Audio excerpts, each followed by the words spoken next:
Okay, so I'm on day 3 of renovating my Watkins Rapier, and it's going well. Yesterday, I'll put some clips on screen. I disassembled the guitar. It took quite a while because some of the screws, the thread had gone in them, so I'll have to replace those. In fact, I'll be replacing all with brand new like-for-like parts, which is good. And when it came to the wiring, I'm not particularly wire centric. I don't really know that stuff, although I'm going to have to learn it because I'm going to have to redo it. I just wanted to take loads of photos of it as is, just in case anything happens in the next few weeks. You never know. So I've got to reassemble all that stuff, take it apart, find genuine components as well, brand new genuine components. I'm going to keep all the wires the same, so if the wires are all fine, I know that because I've tested the guitar. You're going to see me playing it later.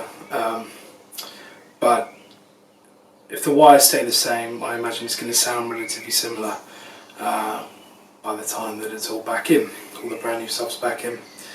So I'm going to have to take some advice on that because, again, I'm not that way inclined particularly, but I will figure it out. And it can't be that difficult, I don't think, he says.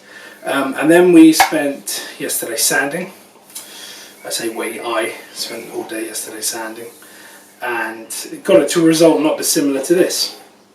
So I had a front and back sand yesterday, and then today, 5 hours worth today, I've been filling in small nooks and hits and horrible things that happened on the front side of the guitar. So the front side of the guitar is really, really, really smooth now. That was 3 sets of filler. The filler I opted for in the end was the P38, which is actually an automobile filler, which is 2 parts. So it comes this, which is the filling material, and then hardener, which you mix together.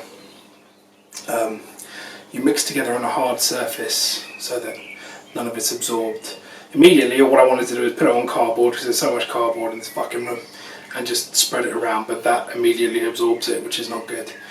Started off using a saw, and because it's metal, and mixing it on that. And I mixed it on that with a filling knife, and you've only got about 3 minutes until you have to use all of that putty up on these nooks and crannies. After which this seals rock hard, really, really hard. And I remember going to the guitar show in 2012 in London, and I remember seeing a luthier guy doing a masterclass up there, training people, and he literally covered a wooden body of a guitar with this stuff, and then he rotor sanded it down, so electronically sanded it down, and then he took a hammer and he smacked the body of the guitar where this had been on it, and you could not see a dent.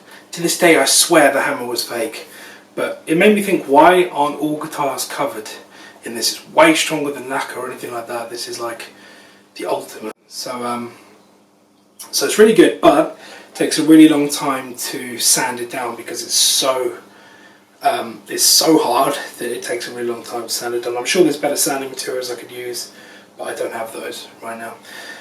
So by the end of today, I've done all of the front. So the front is it looks mental probably from your end, but from my end, cracks wise, it looks amazing. There's nothing, it's completely flat. The back, I'm going to have to do tomorrow. There's a lot going on in the back as well, damage wise anyway.